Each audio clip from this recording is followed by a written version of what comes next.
ডান হাত ভেঙে গেছে, কোলে মরে যাচ্ছেন সহযোদ্ধা। তবুও বাঘাযতীন বা হাতে মাউজার তুললেন, গুলি চালিয়ে গেলেন। সেই কোলে যিনি মারা গেলেন, নাম চিত্তপ্রিয় রায়চৌধুরী, বয়স মাত্র 21। 2 জুলাই 1894, মাদারীপুর, খালিয়া গ্রাম, ফরিদপুর জেলা।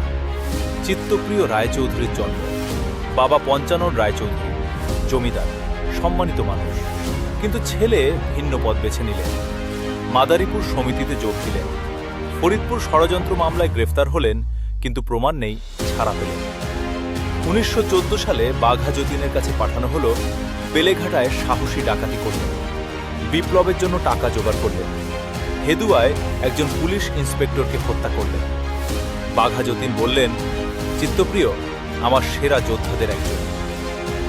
1915 সাল, সব পরিকল্পনা ভেঙে পড়ল। SS ম্যাভেরিক আটক হল, ব্রিটিশ ধাওয়া করছে। বাঘাযতীন 5 জনকে নিয়ে পালাচ্ছেন ঘন জঙ্গলে।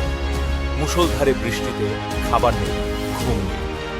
9 সেপ্টেম্বর, বুড়িবালাম নদীর ধারে চাষাখণ্ড পাহাড়ে ব্রিটিশ সেনা চারদিক ঘিরে ফেলল। চিত্তপ্রিয় বাঘাযতীনকে বললেন, তুমি পালাও, আমরা পেছন থেকে রক্ষা করব। বাঘাযতীন রাজি হলেন, বললেন, আমি তোমাদের ছেড়ে যাব না। শুরু হলো যুদ্ধ। মাউজার পিস্তল বনাম আধুনিক রাইফেল, 5 জন বনাম হাজার সেনা।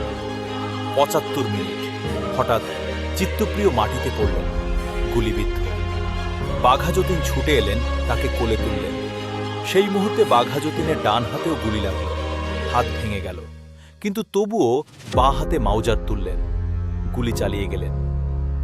চিত্তপ্রিয় কোলেই মারা গেলেন, বয়স মাত্র 21। জমিদারের ছেলে, যিনি আরাম ছেড়ে বিপ্লব বেছে নিয়েছিলেন। বুড়িবালামের সেই যুদ্ধে প্রথম শহীদ, কিন্তু ইতিহাস তাকে মনে রাখেনি। আপনি কি জানতেন এই গল্প? কমেন্টে বলুন।